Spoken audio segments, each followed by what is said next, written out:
Oke, bismillahirrahmanirrahim. Assalamualaikum warahmatullahi wabarakatuh. Perkenalkan, nama saya adalah Rizky Aditya Surya Pratama atau biasa disingkat SP, SSIMT. Lalu pada pertemuan ke-9 ini, di mana tidak ada pertemuan 8 karena UTS ya, untuk mata kuliah Kimia Organik 2 atau KO2 disingkatnya, saya akan menjelaskan mengenai aldehid dan keton part 1 atau part 1. Jadi di minggu ini saya akan menjelaskan dulu mengenai aldehid dan keton ini secara general. Baru di minggu depan, minggu berikutnya, saya akan menjelaskan lebih lanjut terutama mengenai reaksi-reaksi yang berhubungan dengan aldehid dan keton ini. Oke, kira-kira seperti itu untuk minggu ini. Baiklah, saya mulai masuk ke senyawa karbonil. Jadi, saya akan menjelaskan dulu sepenting apa sih senyawa karbonil ini, kenapa mesti dipelajari. Jadi, gugus karbonil itu merupakan gugus terpenting dalam kimia organik. Hampir setiap proses sintesis itu memanfaatkan gugus karbonil gitu. Lalu kebanyakan juga molekul-molekul yang bioaktif yang penting itu mengandung gugus karbonil. Misalnya di mekanisme-mekanisme vali atau fisiologis dalam tubuh kita, itu misalnya mekanisme penglihatan, itu melibatkan reaksi gugus karbonil juga. Dan juga terakhir, karena banyak senyawa-senyawa alami ataupun sintetik yang penting dalam kehidupan sehari-hari, yang mana mengandung gugus karbonil ini. Itulah kenapa senyawa karbonil itu sangat penting gitu untuk dipelajari. Oke, next. Nah, dalam senyawa karbonil itu ada dua kategori umum. Yang pertama adalah aldehid dan keton yang akan dipelajari di minggu ini, di mana aldehid itu kalau dirumus secara umumnya adalah RCHO, sedangkan keton RCOR aksen, di mana ini R yang ini beda dengan R aksen ini untuk membedakan. Ini merupakan gugus asil yang terikat pada substituen H atau R yang tidak dapat menstabilkan muatan negatif sehingga tidak dapat bertindak sebagai ya, maaf ini disingkat, sebagai gugus pergi. Sifat dan reaksi aldehid dan keton itu mirip-mirip gitu, serupa. Lalu yang kedua yang akan dipelajari berikutnya adalah asam karboksilat, RCOOH, ester, RCOR aksen, lalu juga ada klorida asam, RCOCl, anhidrida asam, RCOCOR aksen, dan amida, RCONH2. Walaupun saya akan fokusnya di karboksilat, asam karboksilat, dan ester ini gitu. Ini merupakan gugus asil terikat pada substituen yang dapat menstabilkan muatan negatif, sehingga bisa bertindak sebagai gugus pergi. Sifat dan reaksinya itu mirip-mirip juga untuk yang asam karboksilat, ester, dan kawan-kawannya ini. Oke, jadi saya akan lanjut menjelaskan mengenai aldehid dan keton ini. Yang pertama adalah rumus umum aldehid dan keton. Jadi seperti ini, yang sudah saya jelaskan tadi di tabel sebelumnya. Untuk aldehid itu rumusnya adalah RCHO, di mana R, CO double bond, dan H. Jadi RCHO gitu. R-nya adalah bisa alkil, aril, atau H. Jadi ini bisa diganti H itu sendiri. Sedangkan untuk keton, ini adalah RCOR aksen, di mana ini RCCO double bond, CR, R aksen. R dan R aksen ini adalah alkil dan aril. Ini nggak bisa diganti dengan H ya. Itu bedanya dengan aldehid. Oke, ini untuk membedakan antara aldehid dan keton, intinya seperti itu bedanya di sini. Kalau aldehid ini RCHO, kalau keton RCOR. Jadi COR dan COH ini yang beda, yang membedakannya. Oke, next. Berikutnya adalah, nah ini, penamaan atau tata nama IUPAC, atau itu adalah singkatan dari International Union of Pure and Applied Chemistry, atau intinya tata nama internasional atau resminya lah, kira-kira seperti itu. Nah, ini nama aldehid itu diturunkan dari nama alkana induknya, yaitu dengan mengubah huruf akhirnya yang asalnya A menjadi al gitu. Contohnya ini ada etana kan ada 2 CH3CH, tapi karena ini jadi aldehid jadi etanal gitu. Lalu atom karbon pada CHO itu diberi nomor 1. Ini sebenarnya nomor 1. Tapi untuk aldehid nomornya itu tidak perlu cantumkan. Oke. Jadi contohnya seperti ini, ada etanal, ada 2 kloropropanal. Jadi kalau cabang itu wajib dicantumkan ya. Ini kan karena ada kloro di C nomor 2, 1, 2, makanya 2 kloro propanal karena ada 3 propana, 1, 2, 3. Karena ada O di sini, maka jadi propanal gitu.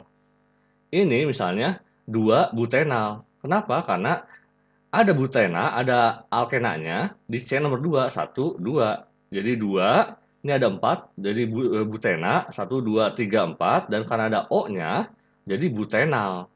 Oke, lanjut. Tata nama IUPAC untuk keton. Jadi untuk keton, itu diturunkan dari alkana induknya, di mana huruf akhir A diubah menjadi on. Ya, bedanya dengan aldehid, kalau aldehid al, ini keton jadi on.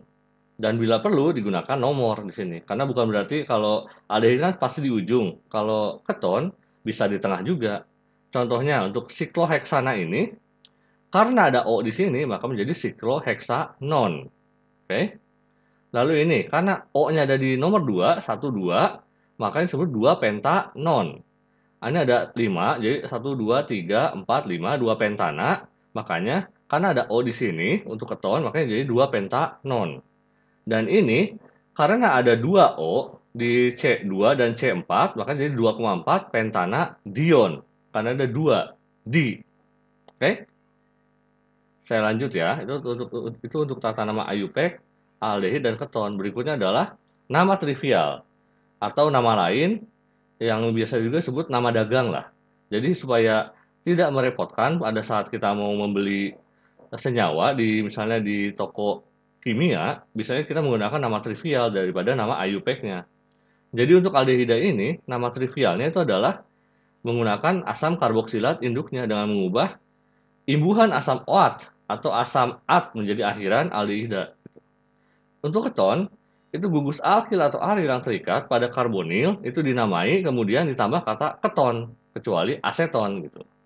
Nah, posisi lainnya itu dalam molekulnya dirujuk dengan huruf Yunani. Nah, seperti apa sih nama trivial ini pada prakteknya? Ini kira-kira perbedaannya untuk IUPAC dan trivial. Jadi IUPAC vs trivial ini seperti ini. Misalnya untuk ini, nama IUPAC-nya adalah metanal karena cuma ada 1 C kan. Trivialnya adalah formaldehid atau formalin. Jadi kalau kita mau beli formalin, kita nggak beli, saya mau beli metanal, enggak. Kita pakainya, saya mau beli formalin atau formaldehid. Itu kira-kira. Lalu ini untuk etanal, yang di nama trivialnya adalah asetaldehid gitu. Karena CH3, CHO itu udah nama dagangnya adalah asetaldehid. Lalu ini ada 2 bromo propanal, nama trivialnya adalah alfa bromo propional dehid karena ini bromonya di posisi alfa gitu. Untuk keton hampir sama, cuma kalau ini propanon jadi aseton. Ini udah nama dagangnya untuk propanon ini. Di mana C-nya ada 3 dan O-nya ada di tengah-tengah. Lalu untuk butanon, nama dagangnya adalah metil etil keton. Jadi cabangnya duluan, baru senyawa induknya, baru kasih nama keton gitu. Oke. Terakhir ini ada 2,2,4 trimetil 3 pentanon. Jadi ada 3 cabang metil, 2,2,4 di sini. Lalu itu namanya trimetil 3 karena ini ada C3 ya. 3 pentanon. Ini kalau nama trivialnya adalah isopropil T-butil keton. Jadi dalam bentuk T tersier gitu, T-butil. Itu kira-kira perbedaan antara IUPAC dan trivialnya. Oke. Berikutnya adalah sifat-sifatnya, sifat fisikanya terutama untuk aldehidnya. Karena sifat-sifat kimianya sudah saya jelaskan di awal tadi, itu mirip-mirip antara aldehid dan keton. Nah, bagaimana untuk sifat-sifat fisikanya? Yang pertama adalah untuk aldehid, saya beri contoh mulai dari formaldehid, itu strukturnya adalah HCHO ya.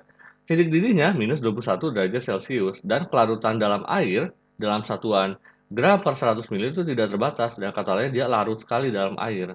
Dan titik didihnya itu minus karena dia di alamnya itu formaldehid dalam bentuk gas, tapi kalau dijual dalam bentuk cair gitu kan. Lalu berikutnya adalah asetaldehid. Strukturnya CH3 CHO. Titik didihnya 20 derajat Celcius.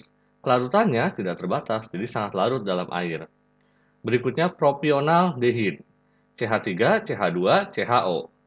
Titik didihnya udah agak tinggi, jadi 49. Kelarutan dalam airnya agak menurun, jadi 16. Lalu berikutnya butyraldehid, CH3, CH2, CH2, CHO. Titik didihnya makin tinggi jadi 76, kelarutannya makin turun jadi 7. Jadi ini 16 ini maksudnya, 16 dan 7 ini maksudnya dalam 100 ml air hanya 16 gram yang larut gitu. Sama juga dengan butyraldehid. Dari 100 ml air, hanya 7 gram butiraldehid yang larut.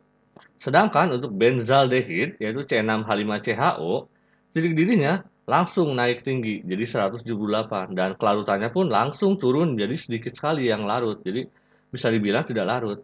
Dari sini kan bisa kita lihat polanya, bahwa semakin panjang atau semakin panjang struktur C-nya dari aldehid ini, maka titik didihnya akan semakin tinggi.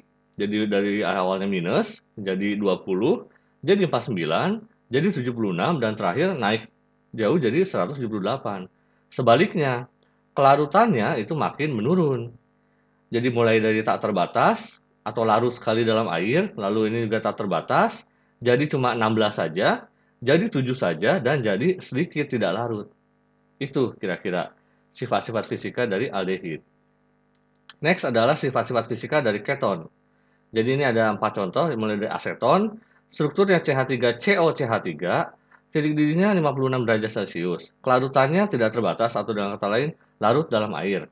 Lalu berikutnya adalah metil etil keton, CH3CO, CH2, CH3. Titik didihnya 80, naik. Kelarutan dalam air langsung turun drastis jadi 26. Berikutnya adalah asetofenon, C6H5COCH3. Titik didihnya naik jauh jadi 202 derajat Celcius. Kelarutannya langsung jadi tidak larut, bukan sedikit lagi. Ini langsung jadi tidak larut gitu. Terakhir adalah benzofenon, C6H5COC6H5. Titik didihnya naik lagi jadi 306 derajat Celcius. Dan kelarutannya sama, jadi tidak larut dalam air juga. Ini polanya hampir sama jadi ya dengan aldehid. Jadi semakin tinggi atau semakin banyak C-nya dalam struktur keton ini, maka titik didihnya akan semakin tinggi dan kelarutannya akan semakin rendah. Itu kira-kira untuk sifat-sifat fisika aldehid dan keton sebagai perbandingan. Jadi ya sifat fisika dan kimia sebenarnya mirip-mirip juga, cuma saya berikan perbandingan supaya lebih tergambar atau lebih terbayang gitu oleh Anda sekalian. Oke? Itu saja mungkin yang bisa saya jelaskan di materi kuliah minggu ini. Terima kasih banyak. Jangan lupa klik like, komen, dan juga subscribe channel saya ini ya. Wassalamualaikum warahmatullahi wabarakatuh.